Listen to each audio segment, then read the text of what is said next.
At sinasabi dito, biglang lumindol. Bumaba mula sa langit ang isang anghel ng Panginoon. Iginulong ang batong nakatakip sa libingan at naupo sa ibabaw niyo. Ang kanyang mukha ay nakakasilaw na parang kidlat at puting-puti ang kanyang damit. Nanginig sa takot ang mga bantay nang makita. So makikita natin ang isang sign o tinatawag na figure na anghel. So hindi pwedeng gawa ng kahit ano ang anghel kasi hindi mo kayang kopyahin yung nagliliwanag na parang kidlat na image ng isang anghel. Eh how much more si Jesus Christ ngayon? Paano mo gagawa ng image si Jesus Christ? Dahil si Jesus Christ nagliliwanag higit pa sa mga anghel. Yan ang ating binibigyan ng ano dito.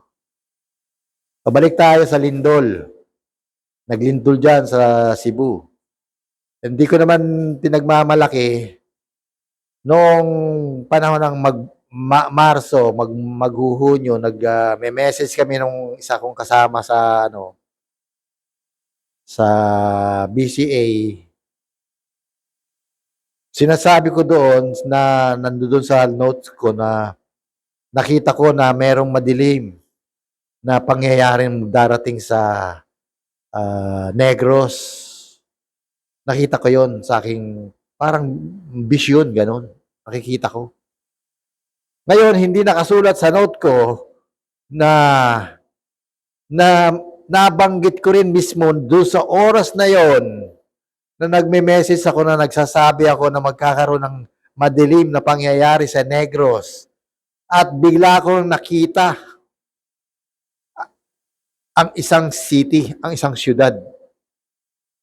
At sa espiritu ko, iyon ay ang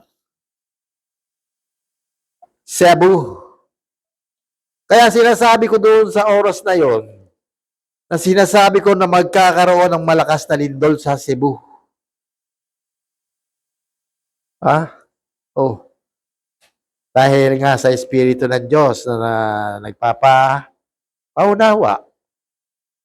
Kaya nga lang, ang problema dahil sa ang haba ng message ko doon, hindi inaabot ng record. Napuno yung record ko. Hindi ko na i-record kaya hindi ko mapaplay dito.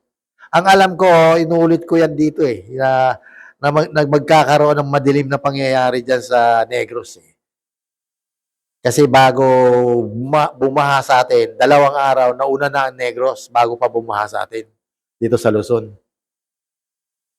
So, ganun lang. So, anong masasabi ko doon?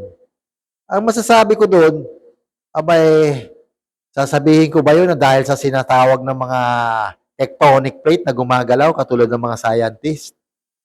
Noong una, sinasabi ko nga na ang angels ng Lord nag-trumpet na, binigay na yung trumpet ng mga baha sa mga ilog.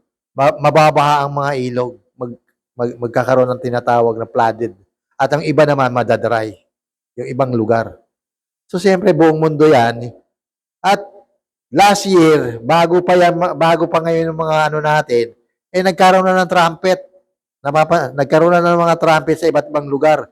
Malakas na mga trumpet na sobrang lakas na hindi nila may paliwanag kung ano yon. Yung pala ang trumpet na nagkaroon na ng trumpet na ang angel ng Lord bumaba na.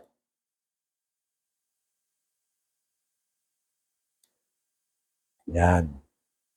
So, bagamat istorya to ni Mateo, pero nire-relate natin yung mga nangyayari ngayon. Hindi na mga pangkaraniwan ang nangyayari ngayon. At sinasabi ko nga na ang China, 2 taon yan. Sinasabi, i-devastate ng Lord. Kahit na magaling pa sila, kahit puno pa sila ng AI, hindi sila basta-basta makakaagapay. Kasi ang Lord ang magde-devastate. At hindi lang sila, parang domino effect, lahat ng kakampi nila. Yun ang masaklap. Yang China. So yun ang prophetic dyan sa China. Kaya naniniwala ko na hindi magkakaroon ng gera sa Pilipinas. Dahil nga dyan ang China, hindi makakaagapa yan.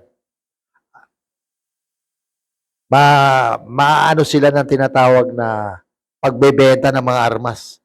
makakalimutan nila yung gera dyan sa Pilipinas. Hindi nila masiseryoso yan. Kasi alam nila na kano ang kalaban nila. Kaya magandang bagay, magandang balita yan para sa atin na walang gera. Kasi pag nagkaroon ng gera, lahat apektado yan eh. Kahit sa dagat pa yan. Apektado ang isda, apektado yung mga fishermen, pati yung travel ng mga barko. Hanggang travel ng eroplano. Kasi yan, hectic yung ano na yan. Tinatawag na lugar na yan. Yan ay busy route yan. Passageway, nasabi nga.